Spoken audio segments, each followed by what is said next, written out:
नमस्कार दोस्तों, शिक्षा विभाग से जुड़ी एक बहुत बड़ी खबर हाई कोर्ट से निकल कर के आ रही है, जिसमें हाई कोर्ट ने ये आदेश जारी कर दिया है कि ऐसे शिक्षक साथी जो स्नातकोत्तर और बीएड नहीं किए हैं और उनका प्रमोशन होने वाला है, उन साथियों का शायद प्रमोशन जो है इस व्याख्याता के लिए ना हो पाएगा, क्योंकि एक आदेश उनके द्वारा जारी कर दिया गया है, जिसमें बताया गया है कि स्नातकोत्तर और बीएड को अनिवार्य कर दिया गया है व्याख्याता के पद के लिए। साथ ही आप सभी जानते हैं कि अगर किसी भी पद में प्रमोशन होता है, तो उन पदों पर 50% पदों पर प्रमोशन किया जाता है और 50% पदों पर सीधी भर्ती की जाती है। तो उसी के संबंध में न्यूज़ आई हुई है, आइए देखते हैं। देखिए दोस्तों, व्याख्याता के पद के लिए बीएड डिग्री वाले ही पात्र होंगे। हाई कोर्ट की डिवीज़न बेंच ने शिक्षक के पद से व्याख्याता के पद पर पदोन्नति के लिए केवल बीएड डिग्रीधारी शिक्षकों को ही पात्र माना है। हाई कोर्ट की डबल बेंच ने फैसला सुनाया है। इस फैसले के बाद प्रमोशन का इंतजार कर रहे कई शिक्षकों की उम्मीद टूट सकती है। दरअसल श्रवण कुमार प्रधान एवं 12 अन्य शिक्षकों के द्वारा उच्च न्यायालय के समक्ष याचिका दायर की थी।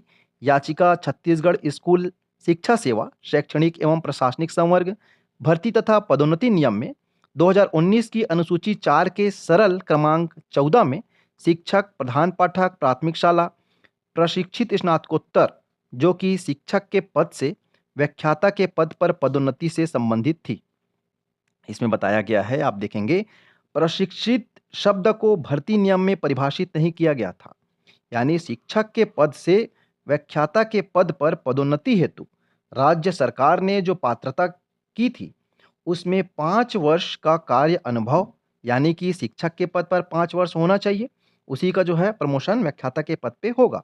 और शिक्षक के पद पर होनी चाहिए वही प्रशिक्षित स्नातकोत्तर होने चाहिए, जबकि भर्ती नियम 2019 में प्रशिक्षित शब्द को कहीं भी परिभाषित नहीं किया गया है। स्पष्टता नहीं होने की वजह से डीएलएड डिग्रीधारी भी व्याख्याता के पद पर पदोन्नति हेतु पात्र हो जा रहे थे, जबकि एनसीटी रेगुलेशन 2014 के अनुसार सीधी भर्ती हो या पदोन्नति हो, दोनों ही स्थिति में बीएड अनिवार्य डिग्री है। आप सभी देख रहे थे, पुराने जो टीचर थे, बहुत से ऐसे साथी जिन्होंने डीएड किया हुआ था और उनका भी प्रमोशन जो है व्याख्याता के पद पर हो गई है। लेकिन अब शायद आगे संभव नहीं हो पाएगी। आगे देखिए क्या बताया गया है न्यूज़ में। डीएलएड प्रशिक्षित का प्रमोशन नियम के विरुद्ध, ये भी बताया गया है दोस्तों कि प्रशिक्षित जो डीएलएड हैं, उनका प्रमोशन नियम विरुद्ध है। तो किस प्रकार से इस आधार पर श्रवण कुमार प्रधान एवं अन्य शिक्षकों के द्वारा उच्च न्यायालय के समक्ष शिक्षक भर्ती नियम 2019 में अनुसूची 4 में सरल क्रमांक 14 में दिए हुए प्रशिक्षित स्नातकोत्तर को विलोपित करते हुए बीएड डिग्रीधारी को ही पात्र मानने की मांग के साथ याचिका दायर की थी। याचिका में यह बताया गया है कि छत्तीसगढ़ शासन द्वारा शिक्षक भर्ती नियम 2019 को बनाते समय एनसीटी द्वारा न्यूनतम योग्यता के संबंध में दिए गए गाइडलाइन का पालन नहीं किया गया है, जबकि एनसीटी द्वारा निर्धारित मिनिमम योग्यता राज्य शासन के लिए बाध्यकारी है। इसके विपरीत कोई नियम या योग्यता निर्धारित नहीं कर सकता।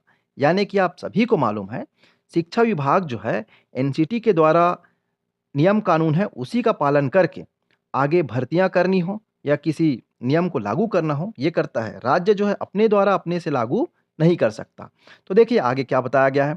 एनसीटी के नियम को लागू करना राज्य सरकार के लिए जरूरी होता है। याचिकाकर्ताओं ने अनुसूची 4 की सरल क्रमांक 14 में प्रशिक्षित स्नातकोत्तर को विलोपित करते हुए उसके स्थान पर बीएड डिग्रीधारी को ही पात्र मानने की मांग की थी। यानी कि पहले प्रशिक्षित तो था, लेकिन बीएड है या डीएड ये जानकारी नहीं थी, तो उसे विलोपित करके अब सिर्फ बीएड डिग्रीधारी को ही पात्र मानने की मांग की थी। साथ ही साथ यह बताया गया है कि उच्चतम न्यायालय के द्वारा निर्धारित किया गया है कि बीएड डिग्रीधारी प्राइमरी स्कूल के शिक्षक हेतु अपात्र है एवं इस प्रकार डीएड डिग्रीधारी व्याख्याता के पद पर पदोन्नति हेतु अपात्र है, जिस पर उच्च न्यायालय द्वारा सुनवाई करते हुए यह अभी निर्धारित किया गया है कि एनसीटी द्वारा निर्धारित मिनिमम योग्यता राज्य शासन पर बाध्यकारी है। तो ये जानकारी या ये आदेश के बाद शायद आगामी समय में जो प्रमोशन होने वाले साथी हैं उनको दिक्कत का सामना करना पड़ सकता है। तो ये जानकारी निकल कर के सामने आ रही है। ये जानकारी अच्छी लगी हो तो इस वीडियो को लाइक करिए और ज़्यादा से ज़्यादा अपने साथियों के साथ शेयर कीजिए। Thank you.